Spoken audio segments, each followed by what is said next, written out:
இந்துக்களுக்கு வாழ்த்து சொல்லுவதில்லை, குறிப்பாக அவர்களுடைய முக்கியமான பண்டிகைகளின் போது இந்துக்களுக்கு வாழ்த்து சொல்லுவதில்லை அப்படிங்கிறது ஒரு கொள்கை முடிவாக கொண்டிருக்கிற கட்சி டிஎம்கே. மக்களுக்கு 24,000 தர வேண்டிய திமுக அரசு வெறும் 5,000 மட்டுமே தந்து ஏமாற்றி இருக்கிறது. டிஎம்கேட இனி கூட்டணி வச்சாலும் களத்தில் டிஎம்கே காங்கிரஸ் ஜெல்லாகாது. பச்சை குழந்தைக்கு கூட தெரியும், மாணிக்கம் தாக்கூரும் சரி பிரவீன் சக்கரவர்த்தியும் ராகுல் காந்தி சொல்லாமல் செய்யவில்லை. தமிழகத்து வாக்காளர்கள் ரொம்ப விவரமானவங்க. அவங்க சொல்கிறாங்க 5,000 ரூபாயில் 3,000 ரூபாய் எங்களுக்கு ரெகுலராக வர வேண்டியது தானே, ஏன்னா பிப்ரவரி மார்ச் ஏப்ரல் மாதத்துக்கான அதை மொத்தமாக கொடுக்குறேன், நீ இதுக்கு என்ன தனி அனௌன்ஸ்மெண்ட்டு, சும்மாவே இருந்தாலும் அந்த தொகை எங்களுக்கு வர வேண்டிய தொகை தானே.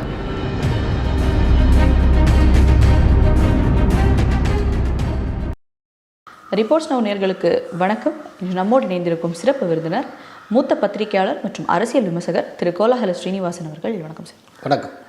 செல்வப்பிரந்தை அவர்கள் பிரவீன் சக்கரவர்த்தி அவர்களையும் மாணிக்கம் திரவர் அவர்கள் மீதும் நடவடிக்கை எடுக்கணும் அப்படின்னு சொல்லிட்டு மல்லிகார்ஜுன கார்கே அவர்களை போய் சந்திச்சிருக்காரு. அதே நேரம் இன்னொரு பக்கம் இவங்க 2 பேருமே அவங்களுடைய கருத்தை முன்வைக்கிறது எல்லாமே ராகுல் காந்தி அவருடைய அக்னாலஜ்மெண்ட்டில் தான் அப்படின்றத நீங்களே ஏர்லி டேஸ்லேருந்தே சொல்லிட்டு வரீங்க. ஸோ அப்படி இருக்கும்போது அவங்க மேலே யார் நடவடிக்கை எடுப்பாங்க அப்படின்ற பேரில் செல்வப்பிரந்தை அவர்கள் இந்த ரிக்வெஸ்ட்டை முன்வைக்கிறார். சில இப்போ அந்த மொத்த விஷயமும் எப்படி போயிட்டுருக்கு அப்படின்னா, ஏற்கனவே ப்ராமிஸ் பண்ணபடி டிஎம்கே கூட்டணி தொடர்பாக பேச்சுவார்த்தையை தொடங்கவில்லை, இழுத்தடிச்சிட்ருக்காங்க. கடைசியாக டிஎம்கே சைட்லேருந்து என்ன அனௌன்ஸ்மெண்ட் வந்ததுன்னா, பிப்ரவரி 22ஆம் தேதியிலிருந்து தொகுதி பங்கீட்டுக்கான பேச்சுவார்த்தை தொடங்கும் அப்படின்னு. ஸோ அதுக்கு முன்னால் அவங்க ஒரு பேச்சுவார்த்தை குழு ஒன்று ஃபார்ம் பண்ணுவாங்க. பட் அதே நேரத்தில் காங்கிரஸ் சைடில் பேச்சுவார்த்தை நடத்துவதற்கு ஆல்ரெடி குழு அமைக்கப்பட்டாச்சு. பட் இப்போ வரைக்கும் சும்மாவே தான் இருக்குது, ஏன்னா பேச்சுவார்த்தையை அவங்க தொடங்கலை. இப்போது இது என்ன மாதிரி போயிட்டுருக்குன்னா, மாணிக்கம் தாக்கூர் மற்றும் பிரவீன் சக்கரவர்த்தி இவர்கள் மீது நடவடிக்கை எடுத்தால்தான் நாங்கள் பேச்சுவார்த்தையை தொடங்குவோம் அப்படிங்கிற மாதிரி டிஎம்கே சைடில் சொல்கிறாங்க. அதை சொன்னதுக்கு அப்புறம்தான் அடிச்சு புரண்டு இப்போ செல்வ பெருந்தகை மல்லிகார்ஜுன கார்கேயை பெங்களூரில் வச்சு சந்திக்கிறார். சந்தித்து நிலைமை முற்றி வருவதை அவர் உணர்த்துகிறார். அப்போது ஒரு ப்ரீ கண்டிஷனாக வச்சிடுறாங்க, நீங்கள் அவங்க மேலே நடவடிக்கை எடுங்க, நாங்கள் பேச்சுவார்த்தையை தொடங்குகிறோம் அப்படின்னு சொல்லிட்டு. இதில் பச்சை குழந்தைக்கு கூட தெரியும், மாணிக்கம் தாக்கூரும் சரி பிரவீன் சக்கரவர்த்தியும் ராகுல் காந்தி சொல்லாமல் செய்யவில்லை அப்படின்னு. அப்படிங்கிறப்போ இப்போ இந்த 2 பேர் மேலே நடவடிக்கை எடுக்கிறதுனா கிட்டத்தட்ட ராகுல் காந்தி மேலேயே நடவடிக்கை எடுக்க வேண்டும் என்று கோரிக்கை வைப்பதற்கு சமமானது. ஆனால் ரொம்ப தைரியமாக டிஎம்கே ப்ளே பண்ணுறாங்க. என்னென்னா, நடவடிக்கை எடுத்தால் பேச்சுவார்த்தை, அப்படி இல்லைன்னா இப்போ யார் கமெண்ட் பண்ணுறா? டிஎம்கே. அப்படின்னா பேச்சுவார்த்தை ஆரம்பிப்பதற்கு முன்பாகவே டிஎம்கேடைய கை ஓங்கி இருக்கிறது. ரைட்டா? இதில் இன்னொரு ஆச்சரியமான விஷயம் இருக்குது. செல்வ பெருந்தகை தன்னுடைய சொந்த கட்சியை சார்ந்த 2 பேர் மேலே நடவடிக்கை எடுக்கணும்னு வலியுறுத்தி மல்லிகார்ஜுன கார்கேயை மீட் பண்ணுறாரு. ஆனால் அவருடைய கட்சியை ரொம்ப கடுமையாக விமர்சனம் பண்ணி தளபதி பேசியிருக்கிறார். தளபதிங்கிற எம்எல்ஏ ராஜகண்ணப்பன் பேசியிருக்கிறார். அவர்கள் மேலே நடவடிக்கை எடுக்கணும்னு சொல்லி தமிழக முதல்வரிடம் ஒரு வேண்டுகோளை விடுக்கலை. அவர் கட்சியை தாக்கி பேசுனவங்க மேலே எந்த நடவடிக்கையும் இல்லை, அவங்க மேலே நடவடிக்கை எடுங்கன்னு முதல்வர்கிட்ட ஒரு வேண்டுகோள் கூட விடுக்கலை. ஆனால் தன்னுடைய சொந்த கட்சிக்காரர்களிடம் அவர் நடவடிக்கை எடுக்கணும்னு சொல்லி வேண்டுகோள் விடுக்கிறார். கிட்டத்தட்ட ஒரு திமுகவினுடைய தூதரை போல தமிழக காங்கிரஸினுடைய தலைவர் செயல்பட்டு கொண்டு இருக்கிறார். இப்போ அவர் ஒரு டிஎம்கேவுடைய வாய்ஸாக தான் அவர் எதிரொலிக்கிறார். இந்த மாதிரி டிஎம்கே தலைமை சொல்லுகிறது, டிஎம்கேனுடைய ஒரு தூதரை போல காங்கிரஸுடைய மாநில தலைவர் செயல்பட்டு கொண்டு இருக்கிறார். இப்போ நமக்கு இருக்கிற ஒரு கேள்வி, இந்த தைரியம் டிஎம்கேக்கு எங்கேருந்து வருது? தொடர்ந்து மாணிக்கம் தாக்கூர் இன்றைக்கி நேற்றுக்கல்ல, தொடர்ந்து கடந்த 1 மாத காலம் இல்லாட்டி 2 மாத காலமாக அட்டாக் பண்ணிக்கிட்டே இருக்கார். திடீர்னு இப்போ எங்கேருந்து ஒரு ஆவேசம், இவங்களை நீக்கினாத்தான் நாங்கள் பேச்சுவார்த்தை நடத்துவோம்னு சொல்லி அதை ஒரு முன்னிபந்தனை போல் ஒரு ஷேப் பண்ணியிருக்காங்களே, இதுக்கான தைரியம் எங்கேருந்து வந்தது? கொஞ்சம் யோசிச்சு பார்க்கணும். எப்போ இவங்க 5,000 ரூபாய் அனௌன்ஸ் பண்ணாங்களோ அதுக்கப்புறம் அந்த தைரியம். அதாவது டிஎம்கே என்ன நம்புகிறது அப்படின்னா, 5,000 rupees கொடுத்தாச்சு, இனி அத்தனை ஓட்டர்ஸும் நம்ம பாக்கெட்டுக்குள்ள, பெண்கள் அத்தனை பேரும். காங்கிரஸ் அப்படிங்கிறப்ப காங்கிரஸ் இல்லாமலே நம்ம ஜெயிப்போம் இவ்வாறு டிஎம்கே நம்புகிறது. ஆக்சுவலாக இது ஒரு மூட நம்பிக்கை, அப்படியெல்லாம் கிடையாது. 5000க்கு ஒரு பெரிய இம்பேக்ட் எதுவும் இல்லை. களத்தில் எங்களுடைய டீம் வந்து இப்போது கருத்து கணிப்புலாம் பண்ணிக்கிட்டு இருக்காங்க, பல இடத்துல விசிட் பண்ணுறாங்க. அதோடைய இம்பேக்டே இல்லைன்னு தெரியுது. பல பேர் வந்து ஏன் கொடுக்கணும்னு நினைக்கிறவங்க முன்னாலேயே கொடுத்துருக்கக்கூடாது, ஏன் இப்போ கொடுக்குறாங்க, எலெக்ஷனுக்காகத்தானே அப்படின்னு சொல்கிறாங்க. அதுலேயே தமிழகத்து வாக்காளர்கள் ரொம்ப விவரமானவங்க. அவங்க சொல்கிறாங்க 5000 ரூபாயில் 3000 ரூபாய் எங்களுக்கு ரெகுலராக வர வேண்டியது தானே, ஏன்னா பிப்ரவரி மார்ச் ஏப்ரல் மாதத்துக்கான அதை மொத்தமாக கொடுக்குற, நீ இதுக்கு என்ன தனி அனௌன்ஸ்மெண்ட்டு, சும்மாவே இருந்தாலும் அந்த தொகை எங்களுக்கு வர வேண்டிய தொகை தானே, மீதி 2000 தான் கொடுத்துருக்க. 2000 வந்து கோடைகால சிறப்பு நிதின்னு. இப்போ 2024 கோடை காலமே இல்லையா, 25 அதுதான் எடப்பாடியார் ஒரு இதில் கேட்டார் ப்ரெஸ் மீட்டில். ஏன் இதுக்கு முன்னால் வருஷங்கள்லேயே கோடை காலம்லாம் வந்திருக்கேன், ஆனால் கோடை காலத்து வெயில் இப்போ மட்டும் ஸ்டாலினுக்கு உரைக்குதுன்னா அதுக்கு காரணம் என்ன, தேர்தல் தானே. இந்த மக்களே சொல்கிறாங்க இது ஒரு பெரிய இம்பேக்டை ஏற்படுத்தலைன்னு நாங்கள் வந்து கள ஆய்வுகளில் கண்டுபிடிக்கிறோம் அது. ஆனால் டிஎம்கே அது ஒரு பெரிய விஷயமாக அவர்கள் நினைக்கிறார்கள், கருதுகிறார்கள். இன்னொன்று ரொம்ப முக்கியமான இது என்னென்னா, காங்கிரஸில் இருக்கக்கூடிய ஒரு மிக முக்கியமான எம்பிட்ட சிஎம் செக்ரட்டேரியட்லேருந்து கான்டாக்ட் பண்ணி ஒன்று பேசியிருக்காங்க. அவங்க என்ன சொல்லியிருக்காங்க அப்படின்னா, உங்கள் தரப்பில் மாணிக்கம் தாக்கூர் ஏதோ பேசுகிறாரு, பிரவீன் சக்கரவர்த்தி ஏதோ பேசுகிறாரு, அதுக்கு பதிலடியாக எங்கள் சைடில் ஒரு ராஜகண்ணப்பனோ இல்லாட்டி தளபதியோ ஏதோ பேசுகிறாங்க. இதெல்லாம் 2 கட்சிகளுக்கு இடையில் எப்போதுமே நடக்கிறதா, இது சாதாரண விஷயம். ஆனால் இந்தியா டுடே நடத்தின ரவுண்ட் டேபிள் தமிழ்நாடு நிகழ்ச்சியில் சீஃப் மினிஸ்டரு கூட்டணி ஆட்சி என்பது தமிழகத்துக்கு ஒத்து வராதுன்னு சொன்னதுக்கப்புறம், சொன்னவர் வந்து திமுகவுடைய தலைவர், தமிழகத்தினுடைய முதல்வர், அவர் சொன்னதுக்கு அப்புறமும் உடனே அதற்கு எதிர்மறையாக மாணிக்கம் தாக்கூர் பதிவிடுவது அப்படிங்கிறது சாதாரண விஷயமாக நாங்கள் கருத முடியாது. யார் சொல்லி அவர் போடுகிறார், இது தவறான ஒரு விஷயமாகும். ஸ்டாலினே சொல்லிட்டாரு, அதுக்கப்புறம் நீங்கள் அமைதியால் இருந்திருக்கணும். அவர் மாணிக்கம் தாக்கூர் என்ன போட்டிருந்தார் அப்படின்னா, இந்த மாதிரி முதல்வர் சொல்லி இருக்கிறார், 2006 மெஜாரிட்டி இல்லாமல் அவங்க ஆட்சிக்கு வந்தாங்க எங்களுடைய சப்போர்ட்டோட, அப்போதே மக்கள் தீர்ப்பை நாங்கள் மதித்திருக்க வேண்டும், நாங்கள் இன்றைக்கி கேட்காம விட்டது தப்பு, அதனால் நீங்கள் கூட்டணி ஆட்சி அமைக்க விரும்பவில்லை என்றாலும் மக்கள் தீர்ப்பு கூட்டணி ஆட்சிக்கு ஏதுவாக வரும் அப்படின்னு அவர் ஒன்று போட்டிருந்தார். இதுக்கு இடையில் இன்னொன்று பிரவீன் சக்கரவர்த்தி ஒன்று போட்டிருந்தார், ஏதோ 5000 ரூபாய் அள்ளி கொடுத்துட்டோம் அப்படியே ஜெயிச்சிட்டோம்னு நினைக்காதீங்க, கடந்த 3 வருஷத்தில் 9 மாநிலங்களில் இதுபோல் ஸ்கீமை தேர்தலுக்கு முன்னால் அள்ளி விட்ட தேர்தல் நடந்திருக்கு. அந்த 9 மாநிலங்களில் 5 மாநிலங்களில் இப்படி அள்ளி கொடுத்தவங்க கட்சி தோற்று போயிருக்கு. அதை ஸ்டாட்டிஸ்டிக்ஸோட எந்தெந்த ஸ்டேட்டெல்லாம் போட்டிருந்தார். அதில் தெலுங்கானாவில் சந்திரசேகர் ராவ் வந்து அள்ளி கொடுத்தாரு, தோற்று போச்சு. ஆந்திராவில் ஜெகன்மோகன் ரெட்டி அள்ளி கொடுத்தாரு, தேர்தலுக்கு முன்னாலேயே கூட பெண்களுக்கெல்லாம் வாரி அரைச்சார், தோற்று போயிருக்கு. அதனால் இந்த 5000 கொடுத்ததுங்கிறத வெற்றிக்கான கேரண்டியாலாம் நினச்சிக்காதீங்க அப்படின்னு பிரவீன் சக்கரவர்த்தி வேறு போட்டிருந்தார். ஆனால் பீகாரில் இது ஆப்போசிட்டாக தானே நடந்தது. நிதிஷ் அவர்கள் பீகாரில் அதை அனௌன்ஸ் பண்ணப்போ அங்கே ஆப்போசிட்டாக தானே நடந்தது. அது ரெண்டுத்துக்குமே வித்தியாசம் இருக்குது. என்ன அப்படின்னா, இங்கே நிதிஷ்குமார் முற்றிலும் ஒரு புதிய திட்டத்தை அனௌன்ஸ் பண்ணுறார். அவர் வந்து தொழில் தொடங்குவதற்கான 2 லட்சம் நிதி பெண்களுக்கு, அவங்க வந்து என்டர்பிரனராக தொழில் முனைவராக பதிவு செய்து கொள்ளலாம். அதில் முதல் தவணையாக பதிவு செய்து கொள்ளுகிற அத்தனை பெண்களுக்கும் 10,000 வழங்கப்படும். அதுக்கப்புறம் இந்த திட்டத்தை தொடரணும், தொழில் செய்யணும்னு விரும்புகிறவங்க ஃபர்தராக இன்ஸ்டால்மெண்ட்டில் இந்த 2 லட்சத்தை வாங்கிக்கலாம். இல்லைங்க என்னாலாம் தொழில் செய்ய முடியாது, நான் அதுக்கு பொருத்தமான ஆள் இல்லை அப்படின்னு நினச்சிட்டால் வாங்கிய 10,000 விட்டுறலாம். அந்த 10,000 திருப்பி கட்ட தேவையில்லை. இது முற்றிலும் புதிய ஸ்கீம். ஆனால் ஸ்டாலின் அனௌன்ஸ் பண்ணிக்க புதிய ஸ்கீம் அல்ல. மகளிர் உரிமை தொகை அப்படிங்கிறது ஏற்கனவே அனௌன்ஸ் பண்ணி நடைமுறையில் இருக்கிறது. போயிட்டுருக்கிற ஒரு ஸ்கீமில் அடுத்து 3 மாதத்தில் கொடுக்க வேண்டிய தொகையை மொத்தமாக அவர் கொடுத்துருக்கிறார். இல்லை அவர் புதுசாக சொன்னதுங்கிறது வெறும் 2000க்கானது தான்.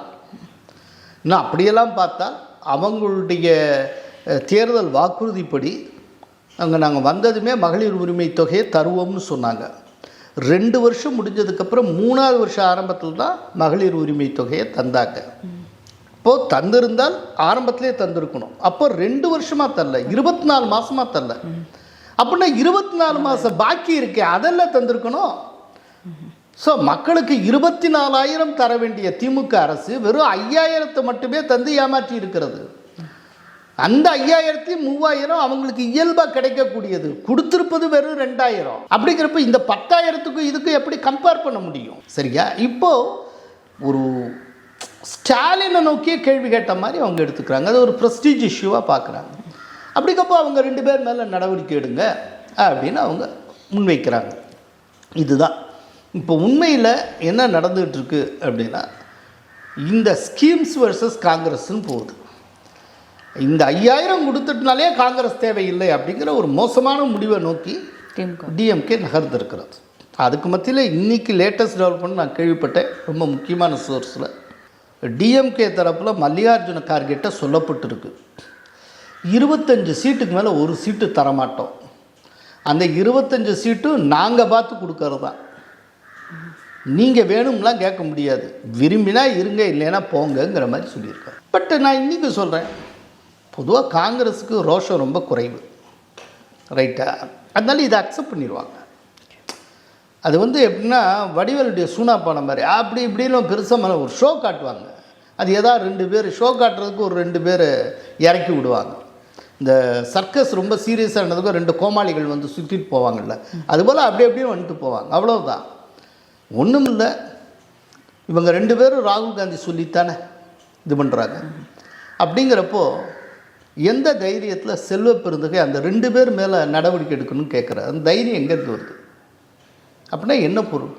ராகுல் காந்தி அந்த 2 பேரையும் கைவிட்டு விட்டார்னு அர்த்தம். இதுதான் ராகுல் காந்தியோட அரசியல். ராகுல் காந்தியை நம்பி நீங்கள் அரசியலே பண்ண முடியாது. கடைசியில் அந்த 2 பேரையும் ராகுல் காந்தி கைவிட்டு விட்டார். இன்றைக்கி ஒரு செல்வ பெருந்தகை ரொம்ப தைரியமாக மாணிக் தாக்கூர் மேலேயும் பிரவீன் சக்கரவர்த்தி மேலேயும் நடவடிக்கை எடுப்பதை பற்றி நான் மல்லிகார்ஜுன கார்கேயிடம் விவாதித்தேன்னு செய்தியாளர்கிட்ட சொல்லக்கூடிய அளவுக்கு இருக்குது. நியாயமாக பார்த்தா இப்படி பேசினதுக்காக செல்வ பெருந்தகை மேலே நடவடிக்கை எடுத்துருக்கணும். இப்போ ராகுல் காந்தி என்ன பண்ணார்? எப்போதுமே ராகுல் காந்தியை நம்பி நீங்கள் அரசியல் பண்ண முடியாது. அதனால தான் இல்லை வெறுத்து ராகுல் காந்திக்கு ஒரு டயத்தில் ராகுல் காந்தி மனசாட்சி போல இருந்த ஜோதிராதித்ய சிந்தியா வெளியில் வந்தார். பல பேர் அவரை நம்பி கெட்டவர்கள் நிறைய பேர் உண்டு. அதில் லேட்டஸ்ட் அடிஷன் யார் அப்படின்னா சச்சின் பைலட், ராஜஸ்தான். அவரும் ராகுல் காந்தியை ரொம்ப நம்பினார். அவர் நம்பின யாருக்கும் நன்மையே செய்தது கிடையாது. இப்போ அந்த வரிசையில் பாவம் ஜோதிமணி, மாணிக்கம் தாக்கூர், பிரவீன் சக்கரவர்த்தி எல்லாரும் ஆடாறாங்க. கடைசியில் பாருங்கள், இவங்க டிஎம்கேயோட தான் கூட்டணி வைப்பாங்க. ஆனால் என்ன அப்படின்னா, டிஎம்கேயோட இனி கூட்டணி வச்சாலும் களத்தில் டிஎம்கேயும் காங்கிரஸ் ஜெல்லாகாது.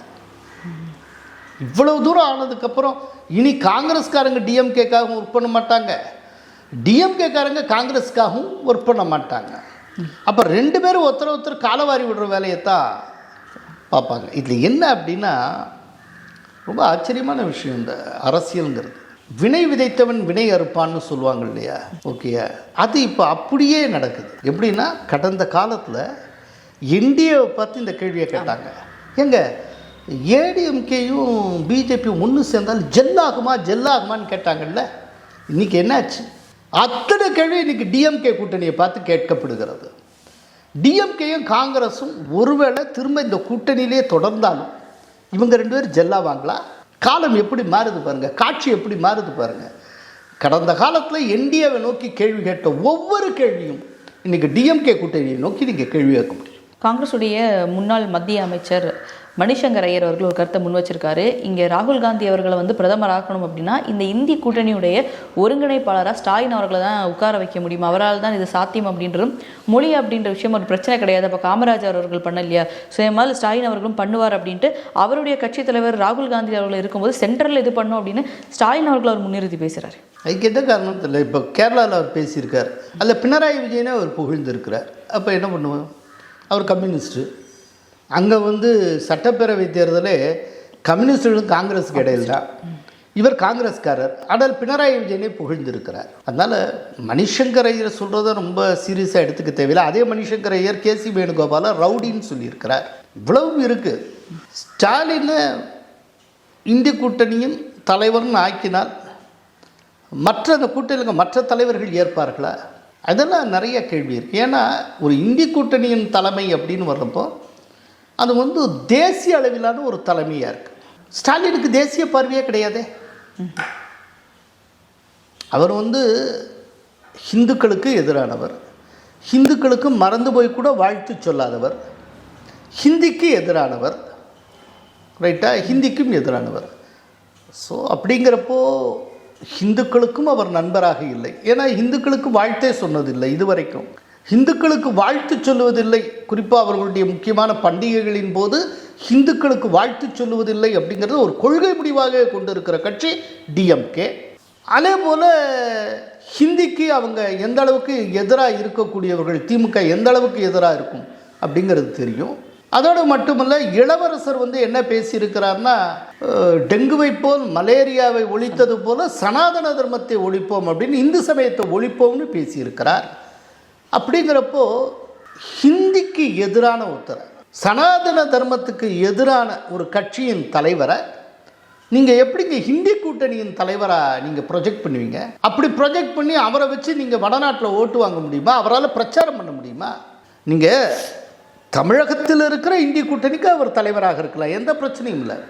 தேசிய அளவில் தலைவராகணும்னா அதுக்கான அக்செப்டன்ஸ் எங்கேருந்து ரைஸ் ஆகும்? நீங்கள் தேசிய அளவில் இருக்கிற ஒவ்வொன்றையும் எதிர்க்கக்கூடியவராச்சு. தேசிய அளவில் ரூபாய்க்குன்னு ஒரு சிம்பல் இருந்தால் அதை கூட மறுத்து தமிழில் இருக்க ரூபா போட்டு தான் நான் பண்ணுவேன்னு சொல்லக்கூடிய ஒருவர். அப்படிங்கிறப்ப எங்கேருந்து அக்செப்டன்ஸ் வரும்? இவர் எப்படி தேசிய அளவில் தலைவராக முடியும்? மற்ற தலைவர்கள் அதை ஏற்பாங்களா? மற்ற தலைவர்கள் இப்போது பீகார், யூபியை சேர்ந்தவங்கள இங்கே இருக்கக்கூடிய அவங்க அங்கேருந்து இங்கே வந்து புலம்பெயர்ந்து இங்கே வந்து ஒரு பானிபூரி விற்கிறான், பேல்பூரி விற்கிறான், ஒரு சாதாரண ஒரு ஹோட்டலில் வேலை பார்க்குறான், இப்படி எவ்வளோ இருக்குது. இவர்களை பற்றி கிண்டல் அடித்தது அத்தனையும் திமுக அமைச்சர்கள். பான்பராக்கு வாயன், பானிபூரி வேல்பூரி விற்கிறவன் அப்படின்னு ஏன் பொன்முடி பேசலை, எவ்வளோ பேர் பேசியிருக்காங்க. என்னென்ன நடந்திருக்கு? ஏன் அவர்கள் மேலே தாக்குதல் கூட இவர்கள் ஆட்சி காலத்தில் தான் நடந்தது. இதனுடைய எதிரொலி பீகாரில் நடந்திருக்கு. அப்படிங்கிறப்போ நாளைக்கு இவர் இந்திய கூட்டணி தேசிய தலைவராக ஸ்டாலின் இருக்காருன்னு வச்சுப்போம். தேசிய தலைவருங்கிற முறையில் அவரால் பீகாரில் பிரச்சாரம் பண்ண முடியுமா? ஹிந்தி எழுத்தை கருப்புமை கொண்டு அளிக்கக்கூடிய ஒருவர் ஹிந்தியை தாய்மொழியாக கொண்ட மாநிலங்களில் பிரச்சாரம் மேற்கொள்ள முடியுமா? பீகார்லேயும் யூபிலையும் ஹிந்தி தான் தாய்மொழி. அப்புறம் எப்படி இவரை வந்து நீங்கள் ஒரு தேசிய தலைவர் ரேஞ்சுக்கு கொண்டு போக முடியும்? தேசிய தலைவரை யார் வர முடியும்னா தேசிய அளவில் ஒரு அக்செப்டன்ஸ் இருக்கணும். பட் டிஎம்கேடைய நீங்கள் தனிப்பட்ட முறையில் ஸ்டாலின் பார்க்க தேவையில்லை. டிஎம்கேடைய அவுட்லுக்கே தேசிய அவுட்லுக் கிடையாது கண்டிப்பாக. அப்படிங்கிறப்போ இந்த ஸ்டாலினே இல்லை, டிஎம்கேயின் தலைவராக இருக்கிற எவருமே தேசிய அளவில் ஒரு தலைவராக எமர்ஜி ஆக முடியாது. இப்போது கூட்டணியில் வந்து பங்கு கொடுப்பாங்களா, ஆட்சியில் அதிகாரத்தில் பங்குன்ற பேச்சுக்கு வந்து ஸ்டாப்பை வந்து திமுகவுடைய தலைவர் ஸ்டாலின் அவர்களே வச்சுட்டாரு. அதில் ஆட்சியில் பங்கு கிடையாது. ஆனால் இந்த பக்கம் என்டிஏ கிட்ட அதே கேள்வி வந்து இதுக்கு முன்னாடி ரொம்ப அதிகமாக கேட்கப்பட்டு கொண்டிருக்கும் போதே இப்போ நயனார் அவர்கள் பேசும்போது தான் சொன்னாங்க, நாங்கள் அவரிடம் கேட்கவும் இல்லை, அவங்க அதுக்கு நோவும் சொல்லலை அப்படின்ற மாதிரியான கருத்தை முன் வச்சிருக்காரு. இப்போது காங்கிரஸ் தரப்பில் வந்து 4 எதிர்பார்ப்புகளை வந்து மத்திய தலைமைக்கு அனுப்பிச்சிருக்காங்க அப்படின்ற மாதிரி. ஆட்சியிலும் அதிகாரத்திலும் பங்கு வேணும், அதிக சட்டமன்றம் வேணும் அப்படின்றதும், உள்ளாட்சியில் பங்கு வேணும் அப்படின்றது, வாரியம் கூட்டுறவு இடங்களில் பங்கு வேணும் அப்படின்ட்டு ஒரு 4 எதிர்பார்ப்புகளை அவங்க அமைச்சிருக்காங்க. அப்படின்றப்போ இந்த பக்கம் நயினார் அவர்கள் அதை டீல் பண்ண விதம் வேற மாதிரியாக இருக்குது இல்லையா? ஸ்டாலின் அவர்கள் வந்து நோ அப்படின்னு சொல்லிட்டாங்க அப்படின்றத பார்க்குறேன். நயினார் நாகேந்திரன் திருநெல்வேலியில் ப்ரெஸ் மீட்டில் பேசுகிறப்போ நாங்கள் கேட்கவும் இல்லை, அவங்க மறுக்கவும் இல்லை அப்படின்றது. அப்படின்னா அதனுடைய பொருள் என்ன? கேட்டால் மறுக்க மாட்டார்கள்னு அர்த்தம். நாங்கள் இப்போ கேட்கலாம், ஏன்னா எலெக்ஷன் முடியட்டும், ரிசல்ட் வரட்டும், பார்க்கலாம், அதுக்கப்புறமே எல்லாம் பேசணும். அதுக்கு முன்னாலே எதுக்கு? இன்னொன்று தமிழ்நாட்டிலங்க மாஸ் சைக்காலஜின்னு ஒன்று இருக்குது. இங்கே வந்து 1960களிலேருந்து தொடர்ந்து மத்தியில் கூட்டாட்சி மாநிலத்தில் சுயாட்சின்னு சொல்லியே ஒரு மைண்ட் செட் உருவாகிருக்கு, உருவேறி இருக்குது. அப்படிங்கிறப்போ இங்கே வந்து கூட்டணி ஆட்சி சாத்தியமில்லை அப்படின்னு ஒரு பாப்புலர் சென்டிமெண்ட்டே, மக்களே அப்படி நினைக்கிற மாதிரி ஒரு மனநிலை செட்டாக இருக்குது. அப்படிப்பட்ட ஒரு சூழ்நிலையில் நீங்கள் தேர்தலை சந்திக்கிறதுக்கு முன்னாலேயே, தேர்தல் நடப்பதற்கு முன்பாகவே கூட்டணி ஆட்சி அல்ல இந்த கட்சி இடம்பெற வேண்டும், அந்த கட்சி இடம்பெற வேண்டும் இப்போவே பேசி கொண்டிருப்பது விவேகமாக இருக்காது. அதுக்கு ஒரு பெஸ்ட்டு மாடல் ஆந்திரா. ஆந்திர பிரதேஷில் எலெக்ஷன் நடந்தது. எலெக்ஷன் டயத்துலேயோ தேர்தல் சமயத்திலேயோ சந்திரபாபு நாயுடு அவர்கள் நான் ஆட்சி அமைத்தால் என்னுடைய ஆட்சியில் பிஜேபி இடம்பெறும், பவன் கல்யாணுடைய கட்சி இடம்பெறும்னு எந்த இடத்துலையும் பேசலை. கூட்டணியை பற்றி வாயவே திறக்கலை. அமைதியாக தேர்தலை சந்தித்தாங்க, பிரம்மாண்டமான வெற்றி அடைஞ்சாங்க. சந்திரபாபு நாயுடுவே அவருடைய கட்சி மட்டுமே 2/3 மெஜாரிட்டிக்கு போச்சு. 3/2 பங்கு இடங்களுக்கு மேலே அது ஜெயித்தது. இவ்வளவு இருந்தது. ஜெயித்ததுக்கப்புறம் சத்தமே இல்லாமல் Pawan Kalyan deputy chief minister ஆனார். பிஜேபியை சேர்ந்த ஒருவருக்கு மினிஸ்டர் போஸ்ட் கொடுத்தது. களத்தை பார்த்து தான் நீங்கள் விளையாடணும். ஸோ தமிழ்நாடுங்கிற களத்தில் விளையாடுறப்போ முதல்ல இந்த கூட்டணி ஆட்சிங்கிறத பற்றிய வாயை தரக்கூடாது. அந்த விதத்தில் நயினார் சொல்லியிருக்கிற பதில் ரொம்ப ராஜதந்திரமான பதில். களத்தில் இந்த விஷயத்தை பிரதானப்படுத்தவே கூடாது, இதை பற்றி பேசவே கூடாது. முதல்ல தேர்தலை வெற்றிகரமாக முடிக்கணும், நல்லபடியாக ரிசல்ட் வர மாதிரி பார்த்துக்கணும். ரிசல்ட் வரட்டும், அன்றைக்கி அதுக்கப்புறம் பேசிக்கலாம். ஆந்திராவில் ரிசல்ட் வந்ததுக்கப்புறம் தானே அந்த முடிவை பண்ணாங்க. ஸோ ஆந்திரா மாடலில் ஒரு அமைச்சரவை இருக்குன்னா ஆந்திரா மாடல்லையே தேர்தலையும் சந்திங்களேன். இதைத்தான் நயினார் சொல்லுகிறார். அதனால் நயினாருடைய பதில் ரொம்ப ஒரு அருமையான ராஜதந்திரமான பதில். அதை நான் வரவேற்கிறேன். நான் என்னுடைய காணொலியிலேயே நான் சொல்லியிருக்கேன் இதுக்கு முன்னாடியே, இதை வரவேற்று ரொம்ப ஒரு நல்ல பதில். களத்தில் கூட்டணி ஆட்சியாக இல்லையாங்கிற விஷயத்தையே பேசக்கூடாது. இப்போ எதை பேசணும் அப்படின்னா, டிஎம்கே ஆட்சியில் இருக்க ஓட்டசம் கொடுத்த வாக்குறுதி அவர்கள் எப்படி நிறைவேற்றாமல் போனார்கள், எந்த அளவுக்கு இந்த ஆட்சி ஒரு தோல்வி அரசாக இருந்திருக்கிறது, இதெல்லாம் பற்றி டிஎம்கே அம்பலப்படுத்துகிற வேலையை தான் இப்போ பார்க்கணும். எங்களோட இணைந்து பல்வேறு கருத்துக்களை பயந்தமைக்கு ரொம்ப நன்றி சார். நன்றி.